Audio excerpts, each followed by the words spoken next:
Hey, what's up mga kaballers? Maligayang pagbabalik sa aking channel. Halina't pag-usapan natin ang balita patungkol sa pagsagip ni Rui Hachimura kay Austin Reaves at ang balita naman patungkol sa pagkakatalo ng Warriors ngayong araw. Tara na't pag-usapan natin yan dito sa Basketball Hot Shots.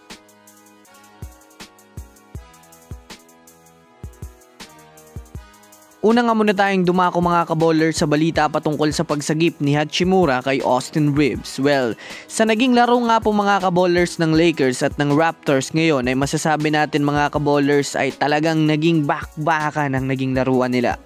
Fourth quarter nga po mga kaballers nang nagsimulang maging dikit ang laban nila pagdating sa pagpalitan ng puntos.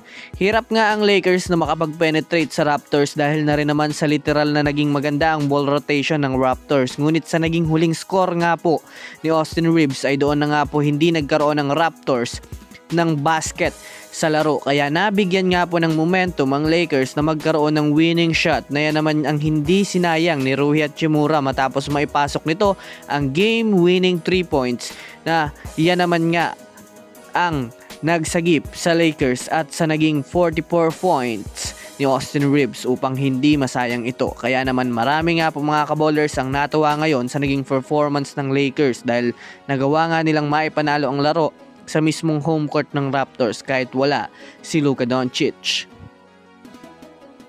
Samantala, pumunta naman tayo mga kaballers sa balita patungkol sa pagkakatalo ng Warriors ngayong araw. Well, sa ngayon nga po ay maraming nadismaya sa naging laro ng Warriors kanina. Under 1 minute nang mabawi sana ng Warriors ang kalamangan ng Sixers. Halos 4 nga po ang naging lamang ng Warriors. Ngunit sa lamya ng depensa at kawalan ng sipag sa rebound ay nagawa nga ng Sixers na mabaliktad pa at malamangan ng Warriors sa huling mga segundo ng mga laro. Hindi na nga nagawa pang makascore ni Melton dahil na rin naman sa sobrang layo na ang kanyang layup at 3 pang defender ang nasa likod niya kaya nasupalpal pa ito. Halos magkagulo nga ang Warriors kanina at tila sobrang hindi may paliwanag ang mga mukha nito dahil sa panghihinayang. Literal na hindi nga umimik si Steve Kerr at napadabog na lang nang matapos ang laro.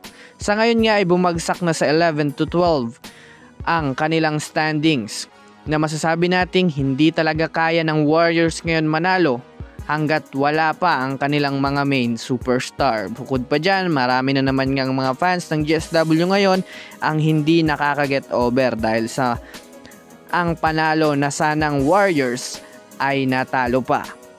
So yun lamang mga kaballers, yan lang na muna ang ating pag-uusapan sa ngayon. Pindutin ang subscribe and hit nyo na rin ang notification bell para sa mga susunod na updates sa mundo ng basketball. Again, this is Basketball Hot Shots. Thanks for watching.